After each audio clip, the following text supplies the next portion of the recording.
وسلام على عباده الذين اصطفى.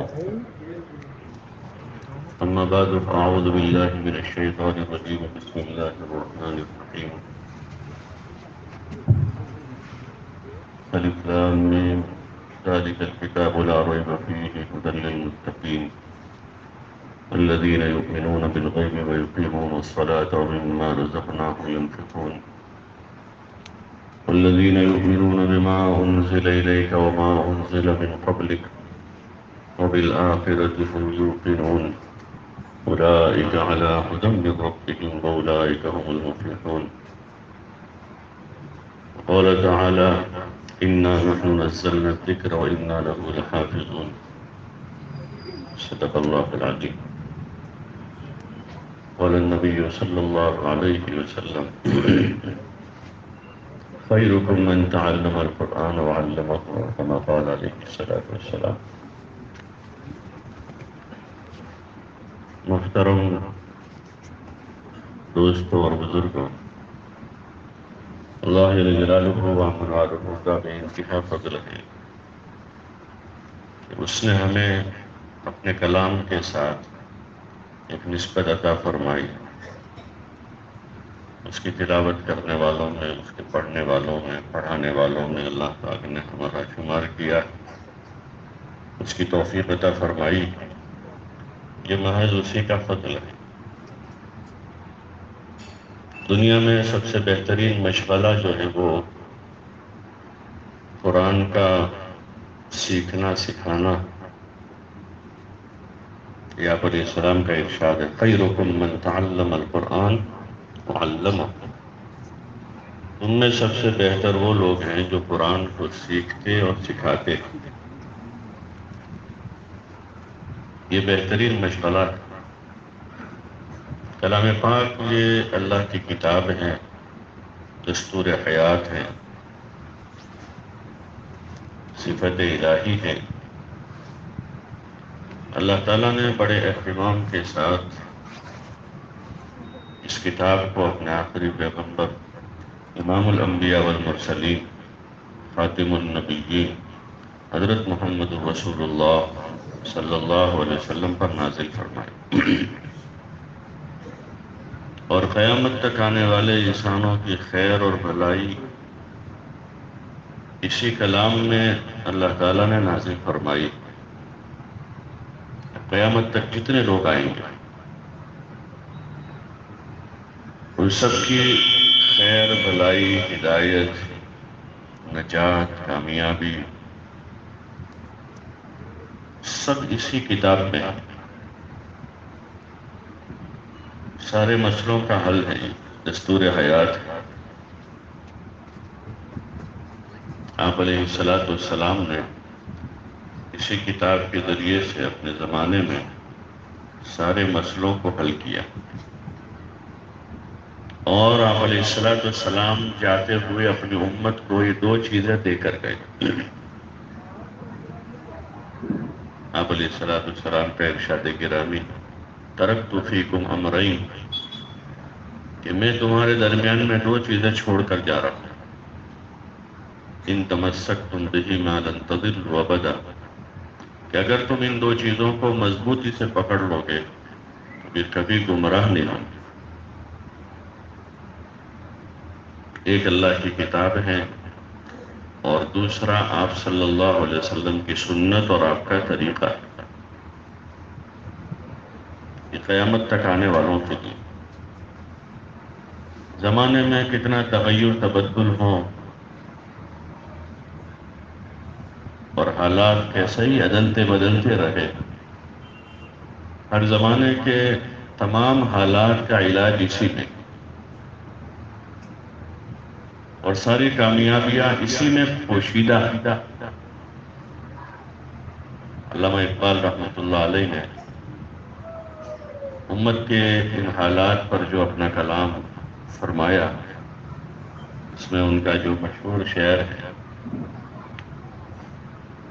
وہ معزز سے زمانے میں مسلمان ہو کر ہم خوار ہوئے تاریخ قرآن ہو کر.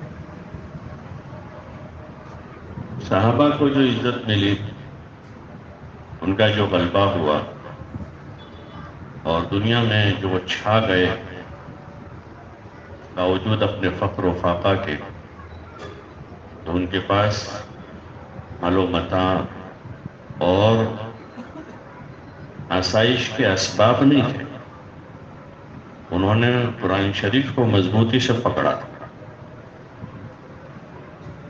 اللہ کے کلام کو انہوں نے سینے سے لگایا،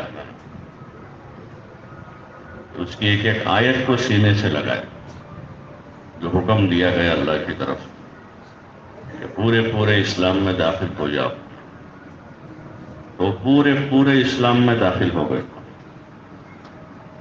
اور کلام اللہ کی ایک ایک آیت کو سینے سے لگایا اور اس کی ایک ایک آیت پر یقین کیا کہ ہماری نجات اور کامیابی اسی میں. اس کو مضبوطی سے پکڑا، اس کو پڑھا، یاد کیا، کلام اللہ کو سمجھا. جو چیز سمجھ میں نہیں آئی بار بار پوچھی آپ صلی اللہ علیہ وسلم، یا رسول اللہ اس کا کیا معنی، اس کا کیا معنی. ایک ایک چیز کو انہوں نے پوچھا اور ایک ایک عمل کو عملاً حضور پاک صلی اللہ علیہ وسلم سے انہوں نے سیکھا. ایمان بھی سیکھا، عبادت بھی سیکھی، اخلاق بھی سیکھے، تقوی طہارت بھی سیکھا، صبر و شکر بھی سیکھا. اور جتنے تقاضے اس کلام پاک میں کیے گئے، کلام پاک نے تقاضے کیے ہیں پڑھنے والوں سے جن کی طرف نازل ہوا ہے، اور آج بھی وہ روزانہ تقاضے کرتا ہے، روزانہ آواز دے رہا ہے، یا ایھا الذین آمنوا یا ایھا الذین آمنوا یا ایھا الذین. یہ اس کی ندا ہے. کہیں یا ایھا الناس یا ایھا الناس یا ایھا الناس، روزانہ پکار رہا ہے اور متوجہ کر رہا ہے ہر انسان کو اس کی ذمہ داریوں کی طرف. قرآن شریف کی جو آیتیں ہیں اس میں خطاب ہے، کہیں یا ایھا الناس سے، کہیں یا ایھا الذین آمنوا سے. تو وہ روزانہ ایک طرح سے ہم کو آواز دے رہا ہے. نماز کے وقت میں نماز کی آواز آتی ہے، رمضان آگے آ رہا ہے تو روزوں کی آواز آئے گی. کتب علیکم الصیام کما کتب علی الذین من قبلکم لعلکم تتقون، اس کی آواز آ رہی ہے. لیکن جو اس کی طرف متوجہ ہوتا ہے وہ سنتا سمجھتا ہے. راستے چلتے بہت ساری آوازیں آتی ہیں، لیکن ہر آدمی کسی آواز کی طرف متوجہ ہوتا ہے تو وہ اس کو سنائی دیتی، ورنہ جو آدمی متوجہ ہی نہیں ہے تو اس کو باوجود آواز کے بھی سنائی نہیں دیتی. ایسے یہ آوازیں گونج رہی ہیں فضاؤں میں، قرآن شریف کی آواز. جہاں عام خطاب ہے، عام لوگوں سے خطاب ہے ایمان کا کہ وہ ایمان لاوے، اللہ کی قدرت میں غور و فکر کرے، اللہ کو ایک مانے، حضور علیہ السلام کو اللہ کے پیغمبر اور آخری نبی تسلیم کریں. یہ عام خطاب ہے. پھر جنہوں نے ایمان قبول کیا ہے ان کو نماز کا، روزوں کا، زکوٰۃ کا، صاحب مال کو حج کا، مختلف اوقات میں اس کی مختلف آیتوں کے ذریعے سے پکارا جا رہا ہے. اور ہم سب کو پکارا جا رہا ہے کہ ہم کلام اللہ کی اس آواز کو سنیں اور اس پر لبیک کہیں. سعادت مند خوش قسمت ہیں وہ بندے جو کلام اللہ کی ان آیتوں کے اس خطاب پر، اس کی پکار پر لبیک کہتے ہوئے اللہ کے اوامر کی طرف آتے ہیں. وہ سعادت مند ہے، ان کے لیے وہ سعادت ہے کہ وہ اللہ کے اوامر کی طرف آتے ہیں. نماز کے لیے رمضان میں روزے رکھتے ہیں، اللہ نے مال دیا تو زکوٰۃ ادا کرتے ہیں، اور جو کرنے کے کام ہیں ان کرنے کے کاموں میں رغبت رکھتے ہیں. پھر بہت سی چیزوں کا اللہ کی طرف سے اپنے کلام کے واسطے سے جو نہ کرنے کے کام، چھوڑنے کے کام، اس کا حکم ہو رہا ہے کہ یہ چھوڑ دو، زنا چھوڑ دو، شراب چھوڑ دو، غیبت چھوڑ دو، جھوٹ چھوڑ دو، تو وہ بھی فضاؤں میں وہ آوازیں گونج رہی ہیں، سننے والوں کو سنائی دیتی، وہ متوجہ ہو جاتے ہیں، توبہ کر لیتے ہیں، اور اپنی غلط زندگی سے توبہ کرتے ہوئے صحیح رخ پر پڑنے کی کوشش کرتے ہیں، تو پھر اللہ پاک ان کا ہاتھ پکڑ لیتا ہے۔ وَيَهْدِي إِلَيْهِ مَن يُنِيبُ، کہ وہ انابت کا راستہ اختیار کرتے ہیں تو اللہ ہدایت کی راہ کھول دیتے ہیں ان کی، انابت کا راستہ بھی اختیار کرتے ہیں، توبہ کرتے ہیں، معافیاں مانگتے ہیں کہ اللہ ہم سے بھول ہوئی ہے، چوک ہوئی ہے، کوتاہیاں ہوئی ہیں، غلطیاں ہوئی ہیں، ہم مجرم ہیں، ہم قصوروار ہیں، رات کے اندھیروں میں تنہائیوں میں روتے ہیں، بھول ہو گئی، چوک ہو گئی، تو اس آواز پر لبیک کہنے والے یہ سعادت مند، حالانکہ وہ گنہگار تھے، گناہوں میں زندگی گزاری، غفلت میں زندگی گزاری، لیکن کلام اللہ کی آوازیں کسی بھی راستے سے ان تک پہنچی، اور انہوں نے ان غلط چیزوں کو غلط سمجھا کہ غلط، پھر ان کے لیے بھی انابت کے ساتھ ہدایت کا راستہ ہے، اور اللہ ان کو بھی نوازتا ہے، ان کو بھی اجر ملے گا، ان کو بھی جنت ملے گی۔ اس لیے ہمیں اللہ کی اس توفیق پر اللہ کا شکر ادا کرتے ہوئے، جیسے اس کے قرآن شریف کے حفظ اور ناظرہ پڑھنے پڑھانے کا ایک ماحول اللہ نے ہمارے یہاں بنایا ہے، پچھلوں نے اس کی بنیادیں ڈالی، وہ دنیا سے چلے گئے، لیکن ایسی اچھی مضبوط بنیادیں ڈال کر گئے کہ اب دن بدن جو ہے اس میں ترقی ہوتی، اور اللہ کا فضل ہے، گھر گھر میں حافظ تیار ہو رہا ہے، گھر گھر میں ناظرہ صحت کے ساتھ پڑھنے کا ماحول بن رہا ہے، لڑکوں میں، لڑکیوں میں، مرد بھی، عورتیں بھی، تو یہ ہمارے لیے سعادت کی چیز ہے، خوشی کی بات ہے، اس پر جتنا شکر کریں گے اضافہ ہوگا، شکر کا مقام، اور اس کا شکر یہ ہے، ایک تو اپنی زبان سے ہم اس پر شکر گزار ہیں، اس تلاوت پر، ذکر پر، حفظ پر، علم کے پڑھنے پڑھانے پر، ایک شکر تو یہ ہے زبانی کا، ہم اس پر اللہ کا شکر ادا کر رہے ہیں، اور ایک شکر اس کا یہ ہے کہ یہ نعمت کے جو تقاضے ہیں ان تقاضوں کو ہم پورا کریں، اوامر پر پڑھنا، حکموں کو پورا کرنا، اور نواہی سے اور گناہوں سے بچنے کے اوپر پڑھنا، کہ جس لائن کی برائیاں گناہ ہمارے پاس ہیں، زندگی میں ہیں، تو ان گناہوں سے توبہ کرتے ہوئے اپنے آپ کو مزید اللہ والے اس علم میں مشغول کرنا، جو علم کا اصل تقاضا ہے۔ جیسے بھی میں نے عرض کیا کہ حضرات صحابہ اکرام رضوان اللہ تعالی علیہ مجمعین نے اللہ کی کتاب کو پڑھا صحت کے ساتھ، حالانکہ ان کی زبان عربی تھی، لیکن پھر بھی تجوید کی مشق ہوتی تھی، تجوید کے حلقے لگتے تھے، بہت ساری روایات ہیں کہ مسجد میں بیٹھے صحابہ آپس میں قرآن شریف کو سیکھ رہے ہیں، سکھا رہے ہیں، اس کو یاد کر رہے ہیں، اور اس کے علوم کی تعلیم و تعلم ہو رہا ہے، آیات کے معنی معلوم ہو رہے ہیں، اور اس کی تفسیر معلوم ہو رہی ہے، اس سے مسائل جو نکلے ہیں وہ مسائل پوچھ رہے ایک دوسروں کو مسائل بتا رہے ہیں، اور جو اس کا اصل موضوع ہے کہ یہ عمل کی کتاب ہے، یہ عمل کی کتاب، دستور حیات عمل کی کتاب ہے، جیسے کوئی ادارہ چلتا ہے، اس کے کچھ اصول قانون ہوتے ہیں، ملک چلتے ہیں تو اس کے اصول و قانون ہوتے ہیں، اگر وہ قانون کے ساتھ ملک چلے تو ملک چلے گا، ورنہ لوگ کہتے ہیں نا جنگل راج، کیسا راج ہے؟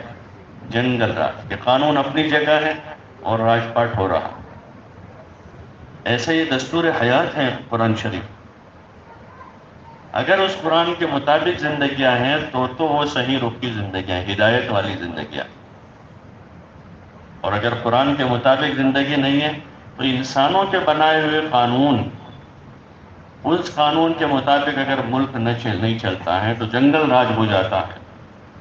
تو اللہ کا بنایا ہوا قانون اور دستور ہے، اگر اس کے مطابق زندگیاں نہیں ہوگی، اس کے مطابق گھر نہیں چلیں گے، اس کے مطابق اگر لوگوں کی تجارت کاروبار نہیں ہوگا تو پھر وہ کون سا راج ہو جائے گا؟ کہ پھر امن تباہ ہو جائے گا، حقوق پامال ہو جائے گا، اور زندگیاں جہالت پر جائے گی، باوجود علم کے بھی جہالت ہوگی، کیونکہ اس کا موضوع عمل ہے۔ اس لیے ہمیں ایسے موقعوں پر کوشش کرنی چاہیے۔ ایک تو یہ حفاظ ہے جنہوں نے حفظ کیا ہے، جب آگے اس کو محفوظ کرنا، اس کو مضبوط کرنا، اور اس کی مزید تعلیم کے لیے نیت ارادہ بنانا۔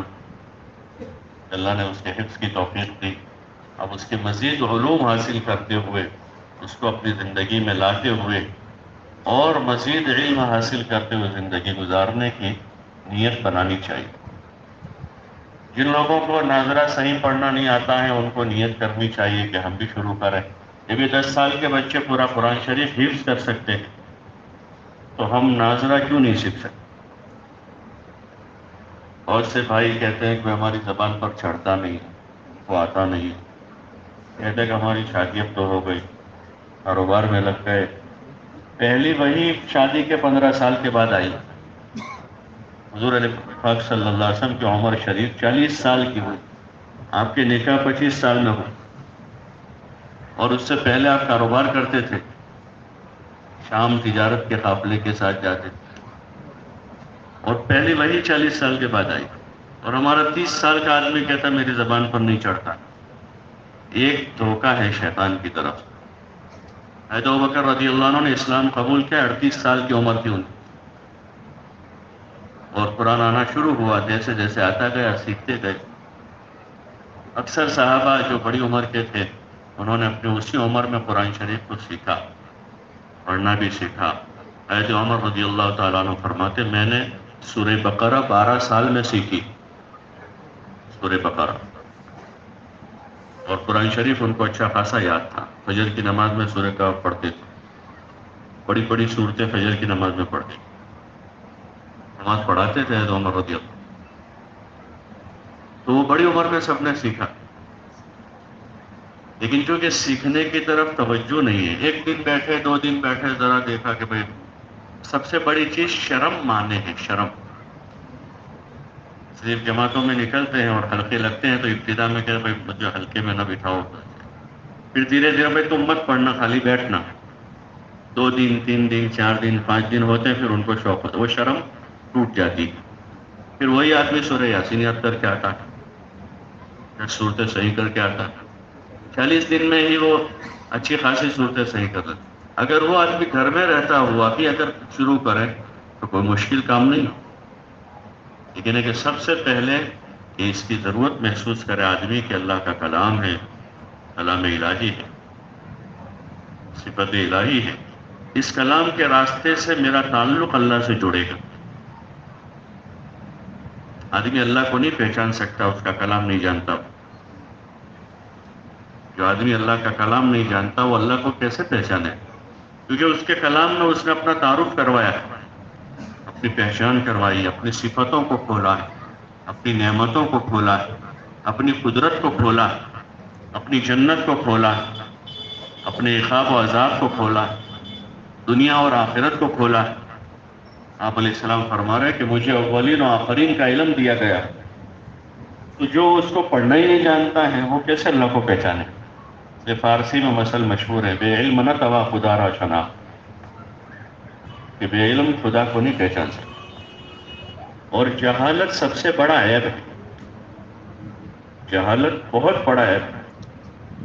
اس زمانے میں جو ہے مال سے عیب پر پردہ پڑ جاتا ہے، آدمی کے 2 پیسے آ گئے تو اس عیب پر پردہ پڑ جاتا ہے۔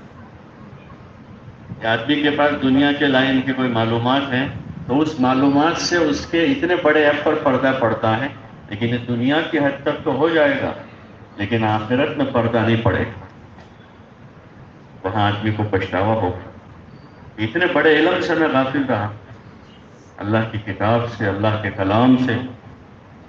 اس لیے دور نبوی میں سب سے پہلے جب آسمان سے وحی آئی اور مسلسل آتی رہی تو ان کی جہالت کٹی۔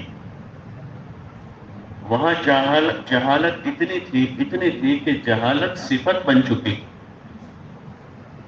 جہالت صفت بن چکی۔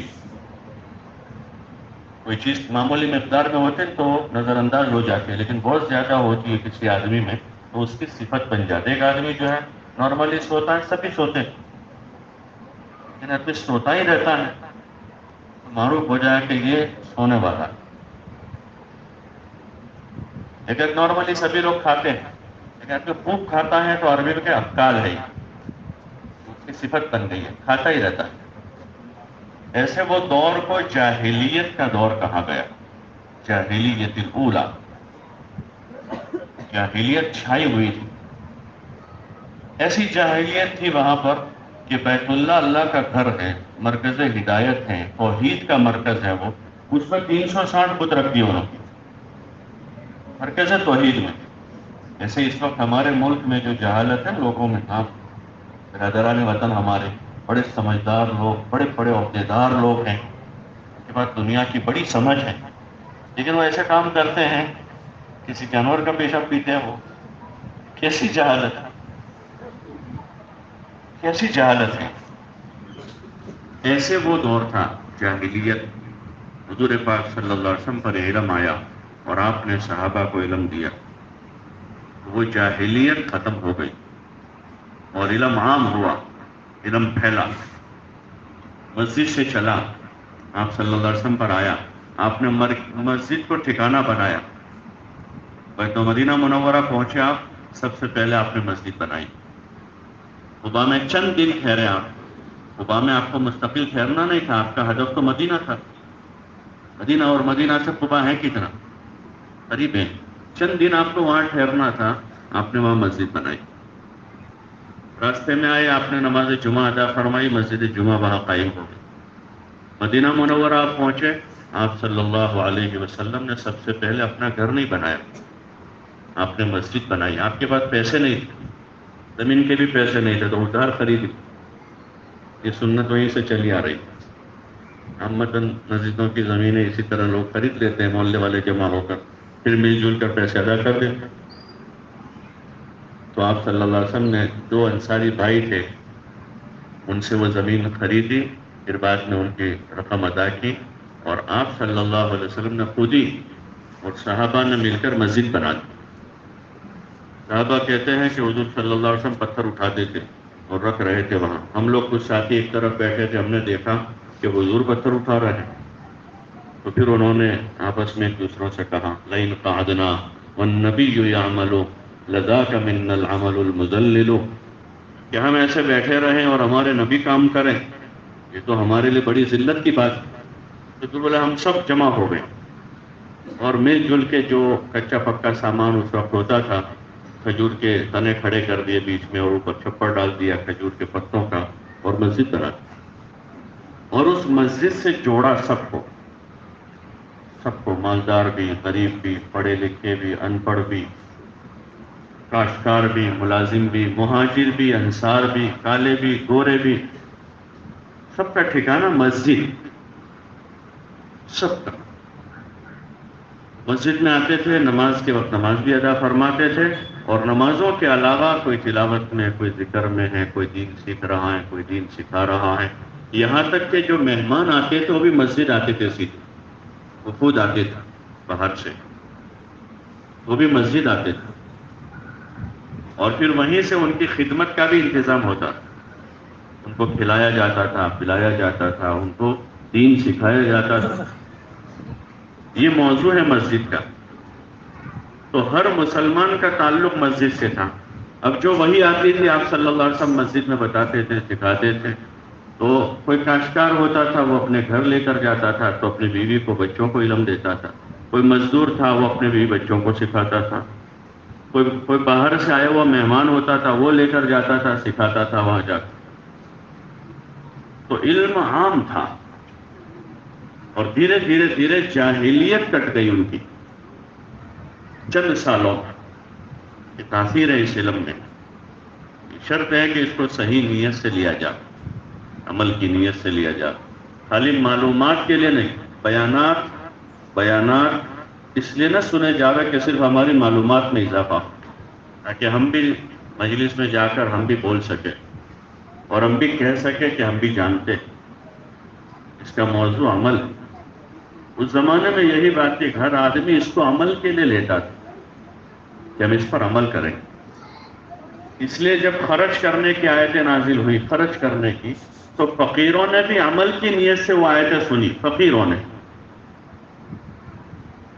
وہ مشہور روایت فضائل میں بھی شیخ کی، جب لن تنالوا البر حتى تنفقوا مما تحبون نازل ہوئی تو ہر آدمی اپنی استعداد کے مطابق چیزیں لے کر آیا.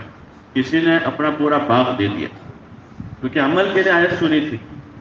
آیت میں اللہ نے کہا تھا کہ بھائی اللہ کے وہاں آدمی نیکی کے کمال تک اس وقت تک نہیں پہنچ سکتا جب تک کہ وہ اپنی محبوب چیز کو اللہ کے راستے میں خرچ نہ کر دے. یہ بات آئی اللہ کی طرف. وہ باغ والے نے اس لیے سے سنا تھا کہ مجھے عمل کرنا ہے، تو انہوں نے دیکھا کہ میری سب سے محبوب چیز کیا ہے؟ میرا باغ. تو باغ دے دیا. کوئی میٹھی چیز لے کر آیا تھوڑی سی، انہوں نے کہا یا رسول اللہ میری سب سے محبوب چیز یہ ہے. کوئی اپنی باندھی لے کر آیا کہ یا رسول اللہ مجھے سب سے زیادہ محبت اپنی اس باندھی سے، یہ اللہ کے نام پر صدقہ ہے. کہ انہوں نے عمل کے لیے سنا ہوا. نماز کی آیتیں نازل ہوئی تو عمل کے لیے سنا انہوں نے، کوئی بھی نمازی نہیں رہا. شراب کی حرمت نازل ہوئی، یہ تو کرنے کا کام تھا، وہ نہ کرنے کا کام آیا کہ شراب حرام ہے.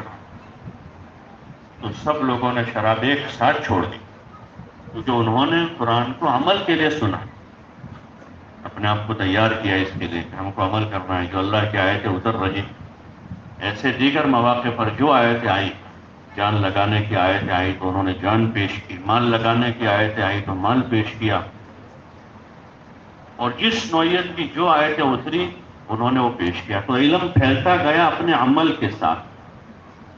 ابھی لکھا نہیں گیا، ابھی قرآن شریف کا کوئی نسخہ نہیں، حدیث کی کوئی کتاب نہیں.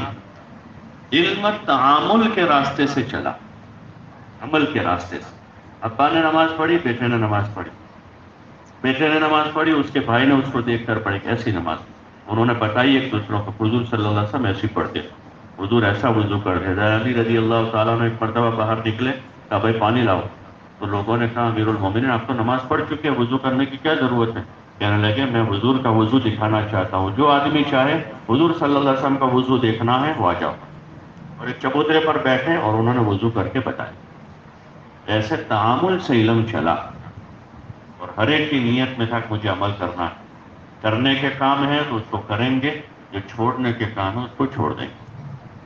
تو پھر دھیرے دھیرے دھیرے ایک چھوٹی سی بستی تھی مدینہ، چھوٹی سی بستی، شاید جتنا محلہ ہے ہمارا یہ پورا محلہ ہے، جتنا اتنا مدینہ ہوگا اس وقت کا. دھیرے دھیرے پھر بڑھتا گیا اور وہاں سے جو ہے دین دنیا میں چلا. اتنی طاقتور کتاب ہمارے پاس، اتنی طاقتور کتاب. ہاں، علامہ اقبال رحمۃ اللہ علیہ کی وہ جو نظم ہے ابلیس کی مجلس شورا، اس میں وہ وہی اپنے چیلوں کو کہہ رہا ہے کہ مجھے بس خطرہ ہے اس امت کے کہ ان کی بغل میں کتاب ہے، ان کے پاس کتاب ہے اور وہی کتاب ہے ایک الگ. جس دن یہ اس کتاب پر عمل کرنے والے ہو گئے پھر اس دن وہ میرے بندھن سے چھوٹ جائیں گے، اور جب تک کہ اس کتاب پر عمل نہیں کریں گے تو وہ مجھ سے بھی آگے رہیں گے. تو اس لیے ہمیں کوشش کرنی چاہیے اس قسم کی مجلسوں میں کہ جو کمی ہماری ہے اس کی تلافی. ایک تو خوشی ہے کہ ہمارے بچے نے حفظ کیا، پوتے نے حفظ کیا ہے، نواسے نے حفظ کیا ہے، بھتیجے نے کیا ہے، بڑی خوشی کی بات ہے، اس پر بڑی خوشی ہو اور اس پر ملنے والے اجر کا احتساب بھی ہو. لیکن اس مجلس میں ہمیں ہماری جو کمی ہے اس کی تلافی کی نیت کرنی چاہیے کہ اگر ناظرہ پڑھنے میں کمی ہے تو ہم تلافی کریں. آگے رمضان کا مبارک مہینہ بھی آ رہا ہے، خاص مناسبت ہے کلام اللہ سے، قرآن شریف کو سیکھیں گے. پڑھنا نہیں آتا تو یہ نہیں بولیں گے کہ مجھے نہیں آتا، مجھے یاد نہیں رہتا. بہت ساری چیزیں یاد رہ جاتی ہیں، کیوں نہیں رہے؟ پورا یاد نہیں ہوتا، کم از کم چند صورتیں تو یاد کر. پورا یاد نہیں ہو رہا، چند صورتیں یاد کرے آدمی آگے بڑھتا رہے. ہمارے شہر میں اس وقت بھی کچھ بڑی عمر کے لوگ یاد کر رہے ہیں، اور کچھ وہ ہیں جو کر چکے ہیں. 60 سال کی عمر میں، 70 سال کی عمر میں قرآن شریف یاد کیا. تو اس لیے نیت کرنی چاہیے کہ جو ہماری جہالت ہے اس کو دور کر دی، قرآن شریف کو سیکھنا. جنہوں نے پڑھنا سیکھا ہے اب آگے کہ اس کو سمجھنا. اللہ کا فضل ہے کہ ہر گلی میں علماء ہے.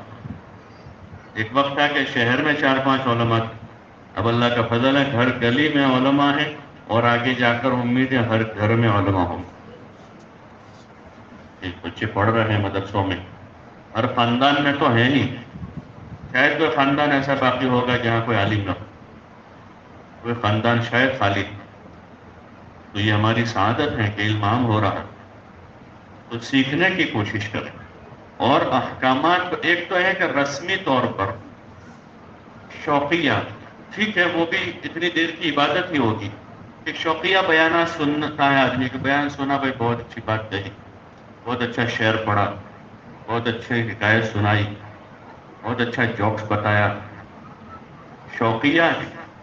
لیکن ایک ہے آدمی اپنی ضرورت کا علم لے، اپنی ضرورت. ایک آدمی ہے میڈیکل اسٹور میں جا کے 2 گھنٹے روزانہ بیٹھتا ہے، 2 گھنٹے میڈیکل اسٹور میں جا کر بیٹھتا ہے، لیکن اس کا میڈیکل اسٹور میں بیٹھنا جو ہے اس کی صحت کو کوئی فائدہ نہیں دے. ارے دے گا کچھ فائدہ؟ کوئی فائدہ دے گا اس کو؟ بیٹھا ہے وہ. لیکن ایک آدمی ہے کہ اس کو سر میں درد ہے، ایک گولی گھر منگوا کے اس نے کھا لی. پیٹ میں درد تھا، ایک گولی گھر میں لا کر اس نے کھا لی، تو وہ گولی اللہ کے حکم سے اپنا کام کرے گی، اس کو فائدہ ہو جائے. تو ایسے ہی ایک شوقیہ آدمی بیان سنے تو چونکہ دین کا معاملہ ہے تو اس کو اجر ملے گا، اس کا اچھی بات سننے کا، دین کی بات سننے کا. لیکن آدمی کی زندگی بدلے گی اس وقت جب وہ اپنا مرض دیکھ کر اس مرض کے مطابق اپنا علم ہے. وہ طہارت کا علم آدمی کے پاس نہیں، اور آدمی نماز بھی پڑھ رہا اور استبرا نہیں کرتا ہے. استنجا کرتا ہے، استنجا کرتا ہے، استبرا نہیں کرتا ہے. تو کہاں نے مسئلہ لکھا کتابوں میں، استنجے سے پہلے استبرا کرے. استبرا کہتے ہیں کہ آدمی پیشاب کرنے کے بعد قطرے رہ جاتے ہیں. یہ مسئلہ لکھا 1لی-2ری صدی میں فقہاء نے، جب کنواں بہت مضبوط تھے، 1200-1300 سال پہلے، جب کنواں مضبوط تھے سب کے. اور قبا والوں کی یہ صفت کلام پاک میں ان کی تحسین کی کہ وہ پہلے ڈھیلے سے استنجا کرتے تھے، پھر پانی سے کرتے تھے. اللہ پاک نے ان کی تعریف فرمائی.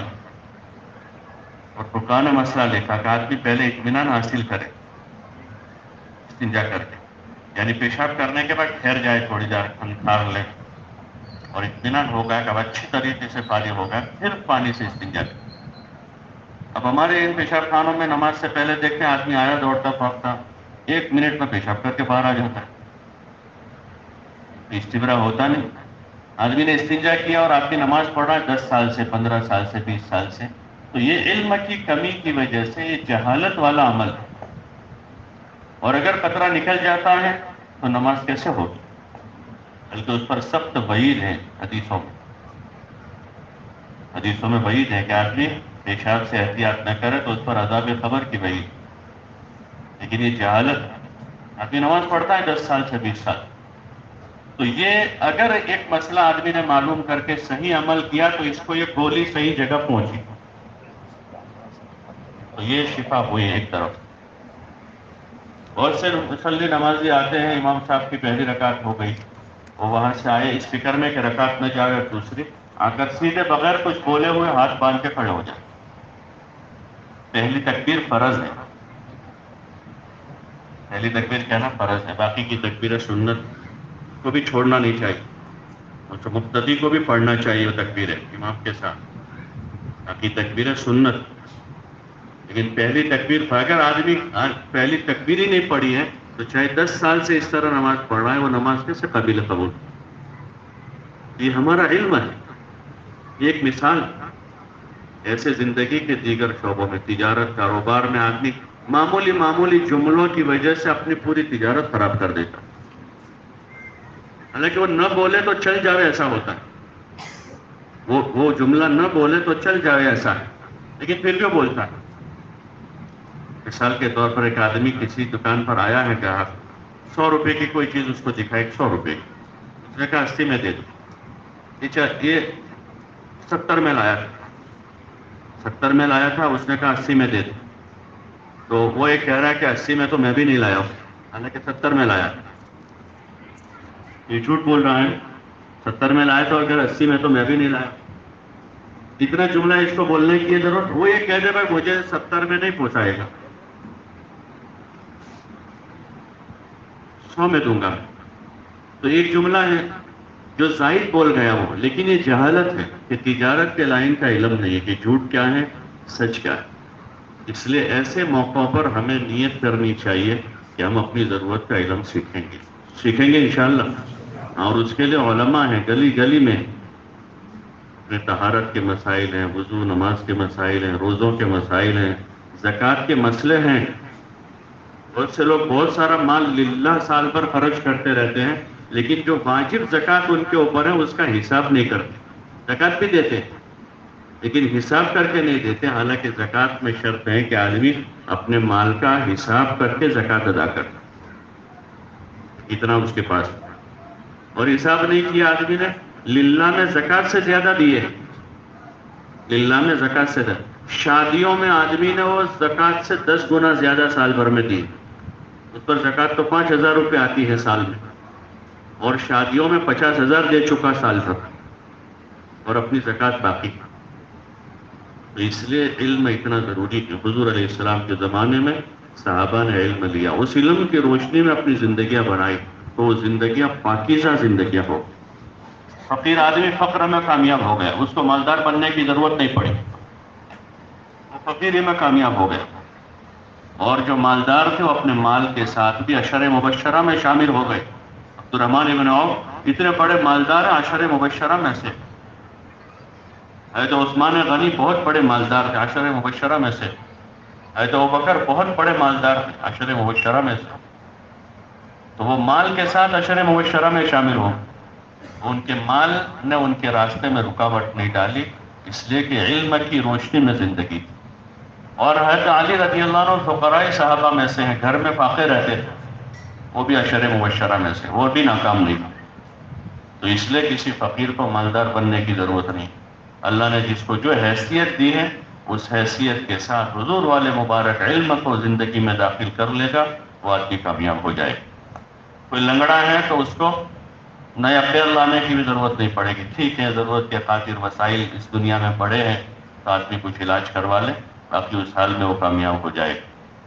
اس لیے گزارش ہے ایسے مبارک موقع پر ہم سب نیت کریں کہ انشاءاللہ ہماری زندگی میں علم کی جو کمی ہے اس علم کی کمی کو ہم دور کریں، نیت کرتے ہیں انشاءاللہ سبھی، اور نیت کریں ہماری بچوں میں، اولاد میں، جو اب بچے ہیں اس نوعیت کے ان کو ہم قرآن یاد کروا سکتے ہیں تو ان کو حفظ کرواویں، جو بچے حافظ ہیں ان کو مزید پڑھاویں، ٹھیک ہے عصری تعلیم جو ضرورت کی ہے وہ تعلیم بھی دلواویں، لیکن ان کو علم پڑھاویں، جاہل نہ رکھیں، ان جہالت بہت بڑا عیب ہے، ہمارے لیے بھی ہماری نسلوں کے لیے بھی عیب ہوگا، اس عیب سے ہم خود باہر آئیں، اپنے گھر کی عورتوں کو بھی علم دیں۔ آپ صلی اللہ علیہ وسلم نے باوجود اتنی ساری مصروفیت کے کہ آپ بہت مشغول تھے اپنے ازواج کو علم دیا۔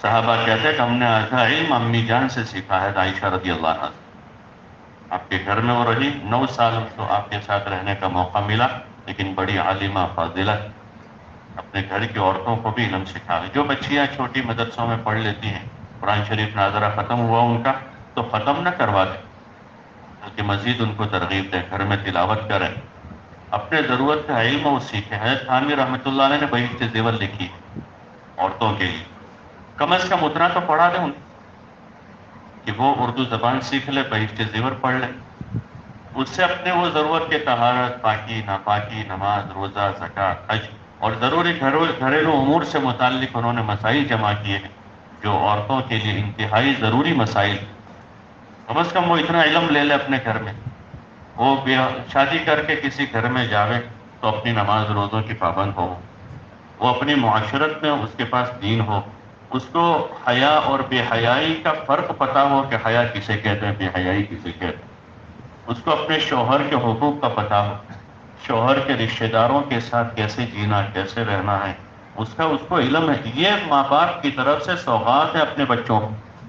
اور اگر یہ نہیں سکھایا، ان کو کپڑے پہننا سکھایا ہے، جوتے پہننا سکھایا ہے، اور ان کو کھانا پینا سکھایا ہے، ان کو گھومنا پھرنا سکھایا ہے، تو ان بچوں کو ماں باپ نے کچھ نہیں دیا، بلکہ اصل علم ہے۔ تو ان کو اتنا ضرورت کا علم دیا جائے، گھر میں تربیت کی جائے۔ اور یہ جو زندگی رائج ہو رہی ہے، گھومنا پھرنا اور ناچ گان اور لایانی، یہ مقاصد زندگی میں سے نہیں ہے، یہ تو گناہ ہے، گناہ ہے۔ ہمارے ذمے ہے کہ ہم اپنے بچوں کو تمیز سکھاوے، ادب سکھاوے۔ اور لباس جو ہے وہ تو انسان کی زینت ہے، بغیر لباس کے کیسے مزین ہو؟ لباس کے جو مقاصد ہے اس میں ایک زینت ہے، سردی گرمی سے حفاظت ہے، ستر عورت ہے، اور لباس تزیین کا سبب ہے۔ تو لباس سے تزیین ہوگی کہ لباس اتار کے تزیین ہوگی؟ لباس اتار کے تزیین ہو گیا، لباس پہن کے ہو۔ جیسے مرد ہیں تو پہن کے تزیین کر رہے ہیں، بھائی اندر بنیان پہنتے ہیں، اس کے اوپر شرٹ پہنتے ہیں، نیچے پینٹ پہنتے ہیں، نیچے کوٹ پہنتے ہیں، موزے پہنتے ہیں، اور وہی باپ اپنی بیٹی کو جو ہے اس کا لباس اتار رہا ہے، اس کی آستین یہاں تک لائی، یہاں تک آئی، یہاں تک ہو گئی۔ یہ کوئی عقل مندی ہے؟ یہ حضور والے علم سے پتا ہے سطر کیا ہے، عورت کا سطر کتنا ہے، مرد کا سطر کتنا ہے۔ وہ سطر آدمی کہاں کھول سکتا ہے، کہاں نہیں کھول سکتا۔ مردوں کو بھی خدمت کے لیے علماء نے مسئلہ لکھا کہ اگر سطر کے اندر کی کوئی خدمت ہے تو اس کی بیوی کرے گی، اس کے بچوں کو بھی، ابھی جب تک اس کی ماں حیات ہے، بچوں کو بھی اجازت نہیں ہے کہ وہ سطر کے اندر کی خدمت کرے، وہ خدمت کر سکتی ہے، کیونکہ اس کا سطر دیکھنا اس کی بیوی کے علاوہ کسی کے لیے جائز نہیں۔ مسئلہ لکھا فقہاء نے، خدمت کا مسئلہ ہے، کسی مرد کی خدمت کا کون کرے گا؟ اس کی خدمت اس کی بیوی کرے گی، بیوی کی خدمت کا ہے تو اس کا شوہر کرے گا۔ مسائل ہیں اتنے سارے، احتیاط اس میں برتے ہیں۔ اس لیے گزارش ہے کہ جہالت ہم دور کریں، یہ بڑا کام ہوگا ہمارا۔ ہم اپنے اوپر رحم کریں گے، اپنے اولاد پر رحم کریں گے، اور امت پر رحم کریں گے۔ اس لیے نیت اس کی کریں کہ ہم روزانہ کچھ وقت فارغ کریں گے۔ اس لیے کہا جا رہا ہے مسجدوں میں رہنے کو، اس لیے کہا جائے کہ مسجدوں کو اپنا وقت دے، اور اس میں فضائل کے حلقوں کے راستے سے طلب اور شوق پیدا کر۔ ایک طرف وہ طلب اور شوق پیدا ہو، دوسری طرف جو شوق پیدا ہوا ہے وہ علم لے کر اپنے آپ کو عملی زندگی پر ڈالیں، تو پھر یہی زندگی میں ہم خوب کما لیں گے، اسی دنیا سے ہم آخرت بنا لیں گے، اور دنیا میں بھی باعزت زندگی گزاریں گے، علم کے ساتھ، تقوی کے ساتھ، گناہوں سے اپنے آپ کو محفوظ کرتے ہوئے۔ آگے رمضان کا جو مبارک مہینہ ہے اس کا بھی اثر وہی کہ تقوی پیدا ہوتا ہے۔ تقوی یہ جو گناہوں سے بچائے گا آدمی کو، ورنہ کوئی طاقت نہیں۔ اگر جیل بچا دیتی تو آج دنیا میں کوئی مجرم نہ ہوتا، اور طاقت کے بل بوتے پر لوگ گناہوں سے بچ جاتے تو کب سے پورے سارے گناہ ختم ہو گئے ہو۔ اصل جو گناہوں سے بچانے والی طاقت ہے وہ اندر کی طاقت ہے۔ آپ نے فرمایا تقوی ہاہنا، تقوی اندر، روزوں میں تاثیر ہے، اس سے تقوی پیدا ہوتا ہے، لعلکم تتقون۔ اس لیے آگے مبارک مہینہ بھی ہے، ہم اسی نیت سے روزے بھی رکھیں گے کہ ہمارے تقوی میں اضافہ ہو، تاکہ گناہوں سے بچ سکے، اللہ کی نافرمانیوں سے بچ سکے، اور خصوصاً تنہائی کے گناہ۔ اس وقت جو ہے تنہائی میں گناہوں سے بچنا یہ بڑی طاقت ہے آدمی کے پاس، اور تنہائی میں آدمی گناہ سے بچے گا تقوی سے۔ ایسے اسباب وسائل ہیں کہ آدمی اب تنہائی میں اپنے اوپر قابو رکھے۔ حدیث میں الکیس من دان نفسہ، جو اپنے اوپر قابو رکھے، اپنے دوستوں کی مجلسوں میں، گناہوں کی مجلسوں میں۔ اس کا سبب بھی یہی ہے کہ جتنا اندر تقوی پیدا ہوگا اتنا گناہوں سے اجتناب ہوگا، پرہیز ہوگا، اتنی زندگی پاکیزہ بنے گی۔ وہ روحانیت اور نورانیت جو ہے پھر وہ اندر کا وہ مزہ ہے، پھر دنیا کی ان لذتوں میں آدمی مزہ نہیں اٹھائے گا، بلکہ عبادت کا مزہ ہوگا، اللہ کے سامنے کھڑا ہوگا، قرآن کی تلاوت میں ہوگا، اللہ کے ذکر میں ہوگا۔ آپ دیکھتے ہیں نا اللہ کے جو نیک بندے ان کا کھانا سونا کم ہوتا ہے۔ صحابہ کے قصے ہیں، اولیاء اللہ کے قصے ہیں، فضائل کی کتابوں میں نماز کے، ذکر کے، تلاوت کے، حج کے قصے ہیں نیک بندوں کے کہ تھوڑا سا توشہ لے کر چلے، پورے سفر میں کافی ہو گئے، تھوڑا تھوڑا کھایا کہ انہوں نے عبادت کا ان کو مزہ آ گئے. اور جب تک عبادت کا مزہ نہیں آئے گا تو ہم کھانے پینے کے پیچھے ہی مرتے رہیں اور دنیا کی لذتوں سے لذت اٹھانے کے پیچھے اپنی آخرت برباد کر دیں. اس لیے گزارش ہے سب طے کریں انشاءاللہ کہ آگے مبارک مہینے کی بھی قدر کریں گے، اس مہینے کو ایسا گزاریں گے جیسے اللہ چاہتا، جیسے حضور صلی اللہ علیہ وسلم نے گزارا. اس لیے ابھی سے فضائل رمضان پڑھیں، اپنے گھروں میں بھی اس کی تعلیم کریں، مسجدوں میں ہوتی سنیں ہم، تاکہ اندر شوق پیدا ہو اچھا روزہ رکھنے. روزہ تو 20 سال سے رکھ رہا ہے، 30 سال سے رکھ رہا ہے، لیکن اس سال طے کریں کہ اس سال اچھے سے اچھے روزے رکھیں. گرمی سے گھبرائیں گے نہیں. وہ صحابی کہتے ہیں کہ مجھے زندگی سے محبت ہے، اس لیے نہیں کہ باغات لگاؤں، نہریں کھودوں، یعنی کاروبار کروں، دھندا کروں، بلکہ اس لیے محبت ہے کہ سخت گرمیوں میں اللہ کے لیے روزہ رکھوں، اس لیے زندگی چاہتا. آج کل گرمیوں میں رمضان آتا ہے ہمارا، تو گرمیوں سے گھبراوے نہیں، بلکہ اللہ سے مانگ لیں. حضور نے دعا مانگی سلمنا لرمضان وسلم رمضان لنا، ہم کو صحیح سالم کر دے رمضان کے لیے اور رمضان کو ہمارے حق میں خوشگوار بنا. اللہ سے دعا مانگ کہ اللہ ہمت دے دے، قوت دے دے، طاقت دے دے، تلاوت بھی کرے. اور جیسے میں نے عرض کیا نہیں آتا تو سیکھیں، چاہے ایک بھی ختم نہ ہو، قرآن شریف کو سیکھیں. تراویح میں جہاں اچھا سے اچھا قرآن پڑھا جاتا ہو وہاں جا کر سنیں، چاہے 10 منٹ 20 منٹ آدھا گھنٹہ زیادہ. رمضان کی راتیں عبادت کے لیے، بازار آباد کرنے کے لیے نہیں. رمضان کی رات حضور صلی اللہ علیہ وسلم نے رمضان کی راتوں کو عبادت سے معمور کیا. صحابہ کہیں کہ آپ صلی اللہ علیہ وسلم آئے، نکلے اور پھر آپ نے نماز پڑھی، صحابہ آپ کے ساتھ جڑ گئے. دوسرے دن، تیسرے دن، پھر چوتھے دن آپ نہیں آئے. پھر حضرت عمر رضی اللہ عنہ نے اپنے زمانے میں باجواد تراویح کی سنت جاری کی، اور تب سے یہ سلسلہ حضرت عمر کے زمانے سے مسلسل پوری امت میں، عرب، عجم، یورپ، امریکہ، جہاں اسلام گیا وہاں تراویح 20 رکعت کے ساتھ ہو رہی.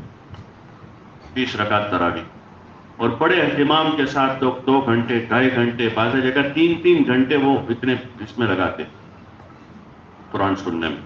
ہمارے یہاں چونکہ ذرا تیز پڑھنے کا ماحول ہے پہلے سے ہی تو ٹھیک ہے، لیکن ایسا تیز نہ ہو کہ جس میں کچھ پتہ ہی نہ چلے. جو اس کے تجوید کے قوانین ہیں اس کے ساتھ ہو، وہ جس کو حدرن کہتے ہیں، جو تیز پڑھنے کی اس میں طریقہ ہے، اس میں وہ حدرن پڑھا جا رہا، تو ہم اس کی کوشش کریں. یہ نہ کریں 5 منٹ وہاں زیادہ ہے، باہر نکل کر مسلی پوچھتے تم کہاں گئے، فلاں کتنے بجے نکل کر 9:25، ہمارے ہم 20 کو نکل گئے. کیا کیا 20 کو نکل کر، کیا فائدہ ہوا؟ اس لیے گزارش ہے کہ تراویح کا اہتمام ہو. جیسے ابھی مفتی صاحب بھی مفتی اقبال صاحب فرما رہے تھے کہ بھائی مسجدوں میں ہم اہتمام کریں، اپنے محلے کی مسجدوں میں تراویح کے لیے اگرچہ گنجائش ہے کوئی حافظ کسی اور جگہ پڑھا لیں، لیکن یہاں ایک ماحول میں آدمی رہتا ہے، مسجد کے وقار کے ساتھ آدمی ذرا اچھی پڑھتا ہے. وہاں ادھر ادھر پڑھنے والوں میں پیچھے 2 صفحے بیٹھے ہوئے، کوئی باتیں کر رہے ہیں، کوئی موبائل لے کر آ رہے ہیں، کوئی یہ کر رہا ہے. یہاں مسجد کا ماحول ہے، عزیمت والا کام کرنا چاہیے جہاں زیادہ فائدہ ہوتا. دنیا کے تو ہر کام میں 2 پیسہ کا فائدہ دیکھتے ہیں، تو دین کے ہر عمل میں ہم فائدہ دیکھیں کہ جہاں عمل اچھا ہوگا. اس لیے کوشش کریں کہ تراویح کو اچھی سے اچھی پڑھنے کی کوشش کریں. اللہ کے کلام کا حق، یہی پیغام ہے اس کلام کا کہ اس کی تلاوت کی جائے. سال میں کم از کم 2 مرتبہ فقہاء نے حق لکھا ہے تو اس کی تلاوت کی جائے، ختم کیا جائے. رمضان کا مہینہ ہے، حضور صلی اللہ علیہ وسلم کی بڑی سنت ہے کہ قرآن شریف کو 1 مرتبہ پورے رمضان میں سنا جائے، روزانہ کی 20 رکعت اور پورا قرآن شریف 1 مرتبہ. نہیں زیادہ ہمت کھڑے رہنے کی، نہ چاہے 3 پاروں میں، بھائی نہیں ہمارے طاقت تو کیا ضرور ہے 3 پارے آدمی سن، 10 پاروں میں جاوے، 7 پاروں میں جاوے. 1 پارے کو ایسا بشاشت سے آدمی سنے کہ آخری رکعت تک پوری بشاشت باقی، آخری رکعت تک پوری بشاشت. مزید ایسا ہو رہا ہے کہ 2 رکعت اور پڑھا دے تو اچھا ہے. جائے کہ آدمی 12ویں رکعت سے ہی کوشش کر رہا ہو کہ کسی طرح پورا ہو جائے. اس سے بہتر بشاشت والا عمل اللہ نے مکلف کیا ہم کو. حضور صلی اللہ علیہ وسلم نے اسی کی تعلیم دی، اسی کی تعلیم دی کہ آدمی بشاشت سے ہی بات. ایک عورت نے رسی کے درمیان میں اپنے آپ کو باندھا، حضور نے ان کو منع کیا کہ ایسا نہ کرو، جتنی دیر بشاشت ہو عبادت کرو ورنہ سو جاؤ. جتنی بشاشت ہے اتنا کام کرے. جائے زبردستی کا آدمی 7 پاروں میں جا رہا ہے اس کے اندر ہمت نہیں ہے، اور اس میں نہ خود آدمی اپنی رکعتیں صحیح پڑھ رہا ہے، نہ رکوع سجود ٹھیک ہو رہا ہے، اور بغیر بشاشت کے آدمی پڑھ رہا ہے، تو اس سے یہ کوئی رسم نہیں ہے، عبادت ہے۔ اس لیے کوشش کریں اس کی کہ ہم قرآن شریف کو اچھا سے اچھا پڑھیں گے، اچھا سے اچھا سنیں گے، اچھا سے اچھا اس پر عمل کرنے کی کوشش کریں گے، تاکہ اللہ ہم سے راضی ہو جائے، جو اصل چیز ہے۔ سارے عبادتیں، ساری خدمتیں، چاہے نماز ہو، روزہ ہو، زکوٰۃ ہو، حج ہو، راہ خدا میں ہمارا خرچ کرنا ہو، ہر چیز کا جو لب لباب اور خلاصہ اللہ کی رضا ہے۔ صحابہ کی صفت بیان ہوئی، آخر میں اللہ کہہ رہا ہے یبتغون فضلا من اللہ ورضوانا، کہ وہ اللہ کا فضل اور اللہ کی رضا چاہتے، اور کچھ نہیں چاہتے۔ یہی ہمارے لیے بھی ہے کہ ہم کچھ نہیں چاہتے، نہ شہرت چاہتے ہیں، نہ اپنا نام چاہتے ہیں، نہ دنیا کی اور کوئی چیز چاہتے ہیں، نہ اس کے بدلے ہم دنیا چاہتے ہیں کہ اس کے بدلے میں کیسے دنیا مل سکتی۔ یہ تو بہت بڑی چیز ہے۔ ایک سبحان اللہ زمین آسمان کے درمیان کی خالی جگہ کو اجر سے بھر دیتا ہے۔ جائے کہ پورا قرآن کسی نے پڑھا ہو، کسی نے پورے قرآن کی خدمت کی، وہ کتنی بڑی چیز ہے۔ تو اس لیے ہم اس کے بدلے کچھ نہیں چاہتے، نہ شہرت چاہتے ہیں، نہ عزت چاہتے ہیں، نہ واہ چاہتے ہیں، نہ ہم اپنا نام چاہتے ہیں کہ کسی جگہ ہمارا نام آ جاوے، کسی جگہ ہمارا نام لکھ لیا جاوے، یا کسی جگہ ہمارا نام پکار دیا جاوے۔ ہم تو اللہ کی رضا چاہتے ہیں، اس لیے کہ قیامت میں بدلہ انہی لوگوں کو ملے گا جن کا عمل اللہ کے لیے ہو، جنہوں نے اللہ کے لیے کیا ہے، کیونکہ بدلے کا ایک ہی کاؤنٹر ہوگا وہاں۔ بدلہ دینا کہ دنیا میں تو بھائی 10-12 بینک، یہ بھی ایک شاخہ یہ بھی ہے، ایک شاخہ وہ بھی، ایک شاخہ وہ بھی ہے، وہاں سے بھی مل جائے گا۔ وہاں نہیں ملا تو یہاں سے لے لیا، وہاں نہیں ملا تو ATM سے نکال لیا، وہاں نہیں ملا تو وہاں سے ٹرانسفر کروا دیا، وہاں سے نہیں ملا تو ادھر سے فون کر۔ لیکن میدان محشر میں ایک ہی کاؤنٹر ہوگا، وہ اللہ کے دربار میں، جس نے اللہ کے لیے کام کیا اسی کو بدلہ ملے۔ اعلان ہوگا جس نے جس کے لیے کیا ہے اس کے پاس سے لے لو، اور وہاں ملے گا وہیں ایک ہی جگہ پر۔ تو اس لیے ہم کوشش کریں گے کہ ان سارے ہماری جد و جہد سے، کوششوں سے، ہماری محنتوں سے اللہ راضی ہو جاوے، اور وہ راضی ہو کر، خوش ہو کر وہ ہمیں بدلا دے۔ دنیا میں برکتیں ظاہر کرے گا، کسی کا محتاج نہیں کرے گا، اور آخرت میں اللہ پاک اپنی شان کے مطابق بدلا دے گا۔ اس لیے ہم نیت کریں اور آج سے ہی شروع کر دیں، جو ہماری کمی ہے اس کمی کی ہمیں تلافی کرنی ہے، اور جمے رہنا۔ 2 دن، 4 دن، 5 دن، ہفتہ، 10 دن کسی کے پاس گئے، کچھ سیکھا سکھایا اور تھک گئے، وقت نہیں ہے، مشغول زیادہ ہوں، ایسا نہ کریں۔ اللہ کے دین کو جتنی اہمیت دیں گے انشاءاللہ دین برکتوں کو لے کر آئے گا۔ نیت کرتے ہیں انشاءاللہ کہ دین سیکھنے کے لیے، سکھانے کے لیے ہم روزانہ اپنا وقت فارغ کریں گے، دوسروں کو بھی اس کی ترغیب دیں گے۔ تبلیغ کی محنت سے وہی مطلوب ہے کہ خود سیکھتے ہوئے دوسروں کو اس کی ترغیب دیں کہ لوگ بھی دین سیکھنے والے بنیں، اور جس کی جو ضرورت ہے دینی اعتبار سے، وہ اپنی دین کی اس حاجت کو، اس ضرورت کو حضور والے مبارک علم کے مطابق پورا کریں۔ اللہ تعالی ہم سب کے لیے آسان فرماوے۔ جن بچوں نے حفظ کیا ہے اللہ تعالیٰ ان کے حفظ میں برکت مقدر فرماوے، اور اللہ تعالیٰ مزید و علم نافع سے مالا مال فرماوے۔ اللہ تعالیٰ ان کے اساتذہ کو، منتظمین کو اس کا دنیا آخرت میں بہترین بدلہ عطا فرماوے، اور والدین کو بھی اللہ تعالیٰ نے جو اس پر اجر رکھا ہے، اور میدان محشر میں اللہ پاک نے اس پر جو انعام کا وعدہ کیا ہے اس کا صحیح معنوں میں مستحق بناوے۔ اللہ تعالیٰ ہم سب کو اور ہمارے ان تمام کاموں کو اپنی بارگاہ میں قبول فرمائے۔